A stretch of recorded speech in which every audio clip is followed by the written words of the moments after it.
When I first started blacksmithing, I was in Americus going to college, and I had really just met Jay Riekert. And, you know, it was a very standoffish deal. I mean, I was just another kid in line. Jay was this wizened master, et cetera, et cetera. But Jay, to me, was a couple of steps short of God. I mean, this man was incredible. And so the problem with knowing how much, I mean, you jump off a bridge if this guy asks you to for no really good reason. You try not to show that because you kind of look like a freak if you're that into somebody that you don't know, right? Especially in other dudes. That's kind of creepy. So when I went to visit Jay, I would find things about his work that would just fascinate me, and I'd want his approval so much that I would attempt to duplicate the things that I saw him do. And one of the things that he did was just so amazing is that when he made his barbecue forks, even his little hand forks, you know, where he had the tines, this little area right here was flawless. The edges were square, it was clean, there was no tear out from the chisel where you were slitting the steel. I mean, just awesome. I decided that what I was going to do in order to impress this guy is that I was going to duplicate that I was going to make, you know, just even if the rest of the fork looked like dookie, it didn't matter. I was going to get that slit flawless. I was going to duplicate what he did. For 3 months, I attempted every way I could think of. I made chisels, I cut chisels different ways, I used forms. Nothing I did could match what he was doing on his forks. And I mean, literally for 3 months, all I did was split and hammer out tines. It was probably, of all things in my life, one of the most frustrating situations I've ever had because, I mean, I wanted to make this guy proud of me. I wanted to show him that if I put my mind to it, I could do what he did. And not being able to slit a tine and match what this guy did was awful. I mean, you know, you'd like to think that you have enough skill that in 3 months' time you can master something as stupidly simple as that. And I just, I couldn't do it. I could not match what he was doing, chiseling out those tines. And I had gotten kind of irritated and frustrated and whatnot. And Jay had obviously noticed. We were down at the shop one day, and he said, "You seem a little off lately." He said, "Something bothering you?" I said, "Well, yes, sir." I said, "You know, I've been looking at your forks and tines." I said, "You know, and they're so perfect. And I wanted to be able to do this, to be able to match what you've done. And I've tried for 3 months. It's all I've done. And I cannot get my forks and tines to look like your forks and tines. I just can't do it." And Jay says, "Well, there's a trick to it." He says, I think you put enough time in to understand, you know, to appreciate how to do this." And I'm like, I would really appreciate that. I mean, I was feeling kind of bad because I had failed. I had unable on my own to be able to duplicate what this guy did, you know. So Jay picks up this piece of a little 1/2-inch steel that we used to do the forks with, and he picks it up like this, and he grabs a chisel and he walks over to the anvil, walks right past the anvil, puts the chisel down, and goes up in the little tool shed that's next to the forge. And I'm like, what is he doing?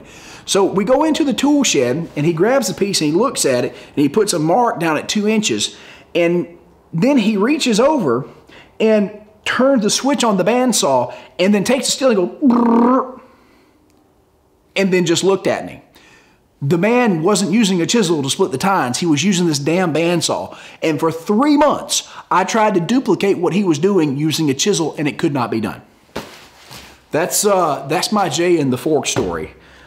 I still don't have words for that particular moment. Regardless, what we're going to be doing today is we're going to be following suit with our video from last week.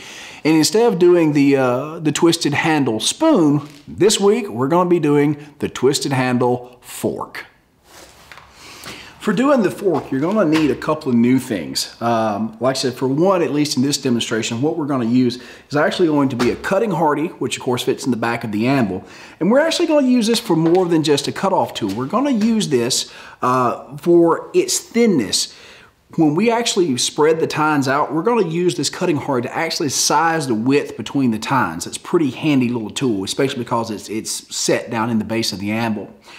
The other thing that you're going to need is actually something to slit the tines with. Now this is where a good chisel is going to come in handy. This is an old combination woodworker's chisel here, and an old woodworker's chisel will do the job. Now, the only problem with the woodworker's chisel is that the edge is really, really thin. It's very narrow, and that's not a problem, but there's a good chance you're probably going to burn it up and bend it a little bit. So if you plan to use it as a wood chisel, don't use it for this project, but if you can find an old one, this will do just fine.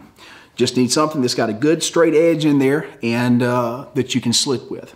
So, having said that, let's get our fire started. Let's get our stock, which is again going to be 3/8 square stock, and let's get ready to make our twisted handle fork.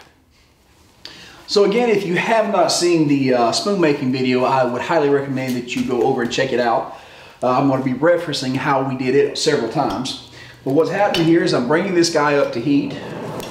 And of course, to start off, we're just going to be working with about the first 2 inches of the bar. Just like in the spoon making video, we're going to lay about 1 inch over the edge of the anvil, and we're going to pinch it on 2 sides. We're basically going to squeeze the metal up into one corner, because we want to differentiate between what's going to be the tines of our fork from what's going to be the tapered handle. Now, we're not going to have to do quite as much as 1 inch, because 1 inch is a lot of material. That's going to be plenty for a spoon bowl, but for fork tines that are going to be very thin, 1/2 inch of material should be more than enough, unless you're just going to make one really, really long fork.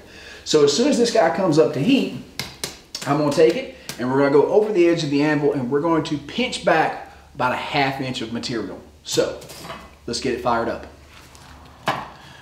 All right, we've got an excellent heat. And again, I'm going to put about 1/2 inch of material over the edge. Now you can always get a little more. Not going to hurt anything in particular. But there's the first hammering.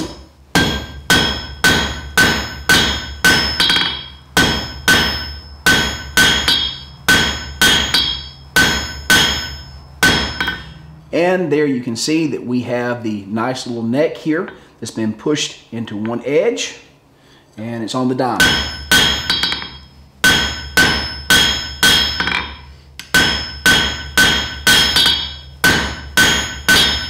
Now, there's really only one problem with this particular technique, and what that problem is the fact that now, in order to actually cut these tines, what we're going to have to do is we're going to actually have to flatten this and square this. Our edges are in the wrong place. So we'll take another heat, start working on our edges, and make this a square portion that we will then split to be our tines. All right, you can see we've got a really good heat on here. So I'm turning this up on the diamond. And again, I am squaring this.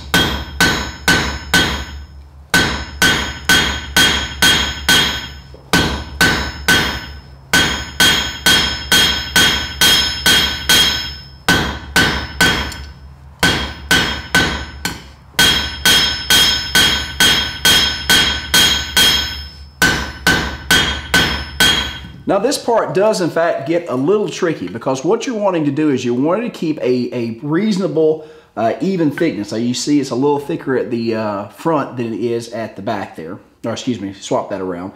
It's thinner at the front than it is at the back. But what we have done is we now have this flat surface, and this is enough to actually split our tines. We still have the taper in the back, and it's a little do-funk right now. So what I'm going to do is I'm going to take another heat. I'm actually going to clean up the neck first, make sure this guy's in line, and then I'm going to show you how to split those tines. Taking a really good heat here.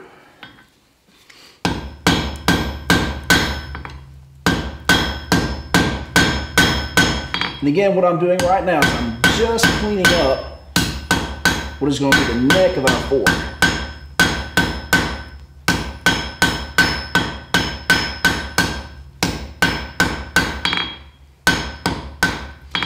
Now you can see that we've got, it's a little off to one side. Don't worry about that quite yet. That is something that we can correct here in just a few moments. But what's important is we now have a nice straight neck and we have a good platform to split our tines with. So what's going to happen now is we're actually going to move to what's known as the table on the anvil, which is right in front of this face. Now the face is a hardened piece of steel. If we were to use our chisel and we actually cut through, we damage not only the striking surface of our anvil, we damage our chisel as well. However, the table is made of wrought iron, is much softer. So we're going to slide over that after I take a heat. Well, I'll tell you what, let me show you what we're going to do before I take that heat. This area right here is known as the table. This right here is the face of the anvil. And of course, this is the hardened area, but this does not have that hardened piece of steel on top of it. So when we use our chisel and we start slicing through this guy, when that chisel actually cuts all the way through, it will bite into this softer wrought iron. It will not damage the chisel, and it will not leave a mark on where we actually do most of our forging. Some blacksmiths actually make a saddle of mild steel that fits over the face, but originally the table right here was for that cutting operation, and we're going to use ours right now. Unless it was being made by a jewel or something very specific, most forks back in the day came with just 2 tines for the very reason that you saw. Can you imagine doing 2 or even 4 slits and then trying to forge all the tines correct? It was much easier to take a piece of flat stock and saw the teeth out than it was to forge them. So be aware that for historical purposes, you're probably only going to have those 2 tines, even if you would have had tines at all. Remember, a fork was to take the place of your fingers, and back in the day, folks really didn't use a fork. Now, unless you have the right tools, this process is almost impossible to do by yourself. But you can see here in the background, I've got a third hand sitting here, and in combination with a pair of locking pliers, I'm going to basically create myself an apprentice. Now to slit, I want to make sure that I've got everything lined up straight down. I'm going to eyeball it, but it's just as straight as I possibly can get it. The first cut is usually very, very light. Think of this as just getting everything lined up. So I think I'm good there. Okay. Now, if you're using that wood chisel, one of the things you're going to need to do is make sure and keep it cool. So after you tap, cool your chisel. Now you're pretty much going to ruin the edge as far as wood's concerned unless you go back and retemper it. But that's okay, that's just a casualty. It's not going to be perfectly straight, that's okay, it's something that you can fix. But that first little cut right there is basically your guide. So what I'll do now is take another heat and using the guide, go ahead and begin cutting. Here we are for part 2. Again, moving quickly, locking everything in place, finding the correct groove.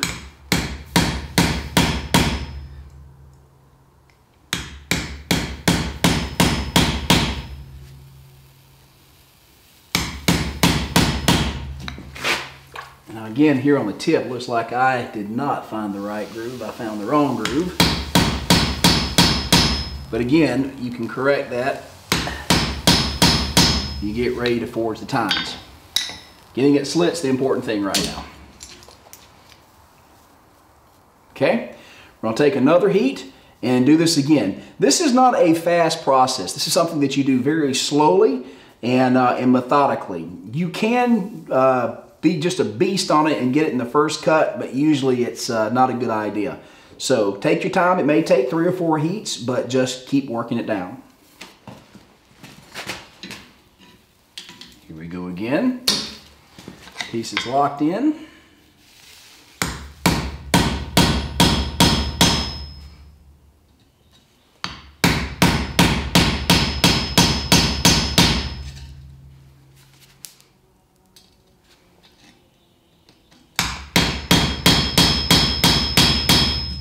Because this piece is so thin, it's going to heat and cool very quickly. So again, this may take a couple of heats to get done right. There is no rush. But seeing how deep the cut is now, I should be able to go ahead and have this split on the next heat. So right back to the fire.